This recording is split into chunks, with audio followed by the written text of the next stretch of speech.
ওর শাস্তি হবে 5 ওয়াক্ত নামাজ জামাতের সাথে পড়তে হবে ফজর সহ।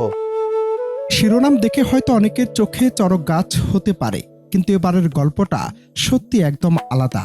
কোনো পারিবারিক কলহ কিংবা অপরাধের পর যেখানে হাজতবাস বা জরিমানার মুখোমুখি হতে হয়, সেখানে আদালতের বিচার সম্পূর্ণ ভিন্ন। অপরাধের শাস্তি হিসেবে এখানে কাউকে দেয়া হচ্ছে নামাজ পড়ার বাধ্যতামূলক নির্দেশ, আবার কাউকে সরাসরি দেয়া হচ্ছে চাকুরি কিংবা ব্যবসার ব্যবস্থা। না, এটি কোনো রূপালী পর্দার কোনো কাল্পনিক সিনেমার দৃশ্য নয়, এটি বাস্তব। আর এই ব্যতিক্রমী আদালতের নেপথ্যে আছেন বাংলাদেশের একজন সংসদ সদস্য পীরজাদা সাইদুদ্দিন আহমদ হানজালা।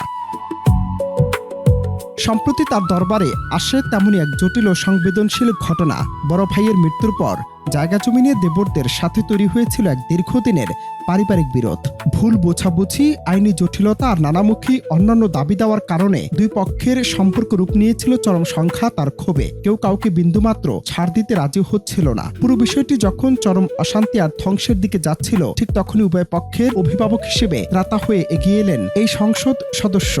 বড় ভাইয়ের স্ত্রী হিসাবে সে যতটুকু সম্মান পাওয়ার প্রাপ্য যোগ্য, সেটা অবশ্যই এটা আপনাদেরকে দিতে হবে। দেখেন ভাই, ছোট্ট এই হায়াতের জিন্দেগিতে মারামারি করতে করতে একদিন এমনি সব শেষ হয়ে যায়। যেই জায়গার জন্য মারামারি করতেছেন, আপনি থাকবেন না একদিন। ওর ছেলে বড় হবে, ওর ছেলে দেখছে যে আপনি ওর মায়ের সাথে উল্টাপাল্টা করছেন, ধরেন কথায় কথায়, বা ওই জসিম তুমি ওর মায়ের সাথে রাগারাগি করছো, গালাগালি করছো, এটাও দেখা বড় হয়েছে। কিন্তু মনে রাখতে হবে, আপনারা কিন্তু আবার সবাই বুড়ো হয়ে যাবেন। যখন আপনারা বুড়ো হবেন তখন ওরা জওয়ান হবে। এটাই দুনিয়ার সিস্টেম, নিয়ম। চাচারা যখন বুড়া হবে, ভাতিজারা তখন জোয়ান ডাঙ্গর হবে। তখন কি হয় জানেন?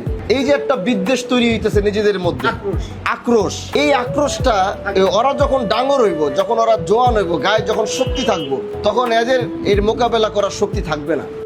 তিনি কোনো এক পক্ষকে এককভাবে দায়ী না করে অত্যন্ত ধৈর্য ও নিরপেক্ষতার সাথে দুই পক্ষেরই বক্তব্য শোনেন, খতিয়ে দেখেন সব দলিল ও দস্তাবেজ। যেখানে যার ভুল বা অন্যান্য দাবি ছিল তা দূর করে, এবং সবচেয়ে বড় কথা, বিধবা মা ও এতিম সন্তানদের ন্যায্য অধিকার অক্ষুণ্ণ রেখে একটি সুন্দর ও স্থায়ী মীমাংসা করে দেন। তার এই ইনসাফপূর্ণ মধ্যস্থতায় দীর্ঘদিনের পুঞ্জীভূত ক্ষোভ নিমেষে উধাও হয়ে যায়।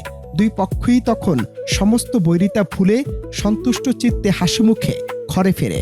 প্রশাসনের সহযোগিতা যেই পরিমাণে থাকা দরকার, আমি এখনো স্যাটিসফাই না। এজন্য আমি নিজে নামতে বাধ্য হয়েছি, এবং আমিও দেখতে চাই তাকে কতবার জেলে দিব, তারা কতবার ছুটে আসবে। আইনার আদালতের বারান্দায় বছরের পর বছর ঘুরে যে শান্তি মেলে না, তা মিলছে অনন্য লোক আদালতে। প্রচলিত শাস্তির বদলে নৈতিকতা, শিক্ষা, কর্মসংস্থানের সুযোগ করে দিয়ে সমাজ থেকে অপরাধ কমানোর এই ফর্মুলা এখন সর্বত্র প্রশংসিত। আর এভাবেই তার এমন যুগান্তকারী কাজের মধ্য দিয়ে পরিবারে ফিরছে শান্তি আর কমছে অপরাধের গ্রাফ। অনন্ত হাসান মাসুদ, বাংলা টিভি।